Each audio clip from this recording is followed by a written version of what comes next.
önce de İran İsrail'i bombaladı ve İsrail'in güneyindeki en büyük hastaneyi vurdu, değil mi? Evet. Orada ölüler var, yaralılar var. Neler oluyor? Son durumu bir şöyle toparlayalım. Şimdi Elif, aslında nispeten diğer gecelere kıyasla daha sakin bir gece geçirmiştik saldırılar anlamında. Saat 4 sularında İsrail İran'a karşı yeni bir saldırı dalgası başlattı ve de Erak ve Hondab şehirleri için bir Farsça tahliye emri yayınladı. Orada özellikle Erak'taki ağır su reaktörü çevresindeki sivillerin uzaklaşmasını istedi. Zaten bu tahliye uyarısından kısa süre sonra da aslında Erak ağır su reaktörünün vurulduğu bilgisini öğrendik. Daha sonra saat 7 sularında bu sefer İran yeni bir saldırı dalgası başlattı.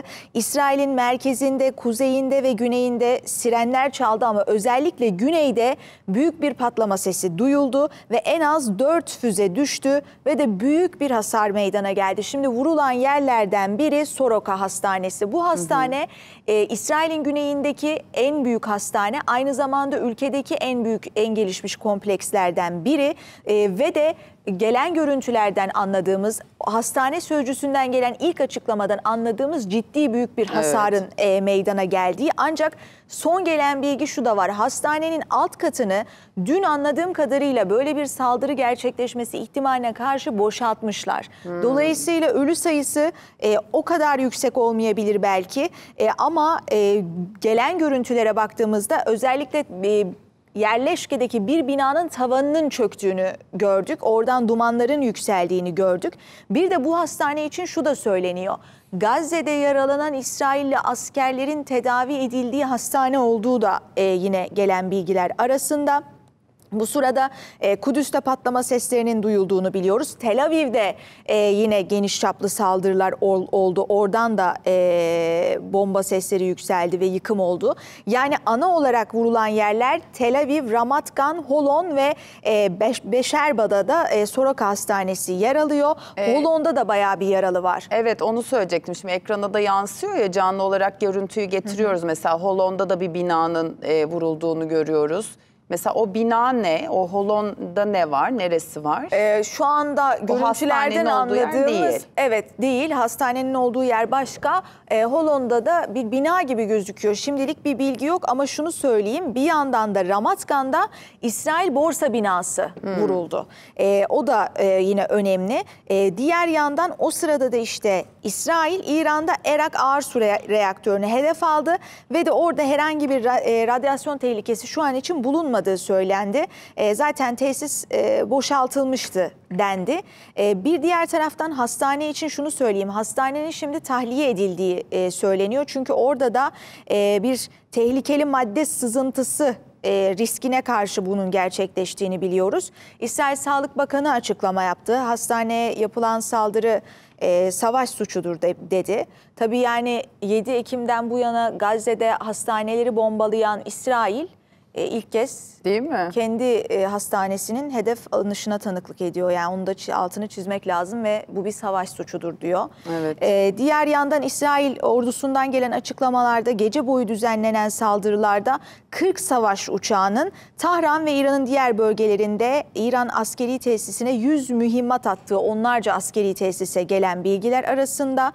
Natanz nükleer tesisine yönelik de gece bir saldırı olmuş anladığımız kadarıyla İsrail ordusundan gelen son açıklamada. Diğer yandan istersen bir kısaca Amerika cephesine de değineyim. Evet, şimdi Amerikan Başkanı Donald Trump da açıklamalarda bulundu. Dün de açıklamalarını yakından takip ettik. Neler söyledi? Ona da bir değinelim. Şimdi birincisi, Amerikan basınının yazdığı şey şu: Donald Trump henüz daha bu saldırı noktasında kararını vermiş değil ama danışmanlarından, uzmanlardan, Pentagon'un üst düzey yetkililerinden şunu öğrenmeye çalışıyor: ben bu işin içine dahil olup İran'a saldırırsam gerçekten nükleer tesisleri imha edebilir miyim? Bunun için de özellikle bu günlerdir konuşulan GBU-57 dediğimiz sığınak delici bombanın etkisinin gerçekten özellikle Fordo nükleer tesisini imha edebilecek kadar güçlü olup olmadığını Trump'ın anlamaya çalıştığı söyleniyor. Şimdi bu bomba birçok testten geçmiş ama daha önce herhangi bir cephede bir savaşta kullanılmadığını aktarıyor ABD basını. Dolayısıyla anladığımız kadarıyla Trump'ın kafasında hala da soru işaretleri var. Yani tam başarı elde edemeyeceği bir işin içine de girmek istemiyor. Yani diyor ki hani vurabilirim, Vurmayabilirim. vurmaya da bilirim diyor. Girebilirim, girmeyebilirim de diyor. Ama zaten aslında yani İsrail'in yanında olduğunu, aslında doğrudan savaşta olduğunu Amerika Birleşik Devletleri'nin söyleyebiliyoruz. Yani hani desteğini zaten açık açık söylüyor. Destek verdiğini biliyoruz. Yani bu İsrail demek, Amerika Birleşik Devletleri demek deyince de zaten aslında... Tabii siyasi desteği zaten sarsılmaz. Zaten askeri ama desteği de var. askeri desteği de var. Şimdi hani gerçekten bir müdahale olur mu fiilen? Onu konuşma noktasında da Wall Street Journal gazetesi gece iddiası şu: Trump planı onayladı. Saldırı planı tamam. Sadece askerler vur emrini bekliyor. İddia bu yönde. Yani şunu mu yapıyor acaba Donald Trump? Şu anda daha o arkada çalışmalar devam ediyor da Trump bu açıklamaları yaparak işte vurabilirim, vurmaya da bilirim diyerek hani böyle bir... Biraz da gözdağı, biraz da baskı. Elbette. Bunu mu yapıyor yani? Şimdi bir yandan Hamaney zaten sert konuşmaya devam ediyor. Yani hiçbir şekilde böyle bize dayatılan bir savaş var. Hani geri adım atmayacağını, müzakere yoluna gitmeyeceğini söylüyor. Ama şimdi Cuma günü Avrupalı Dışişleri Bakanlarıyla İngiltere, Fransa ve Almanya'nın İran Dışişleri Bakanı Erakçi'nin bir araya gelmesi gerekiyor.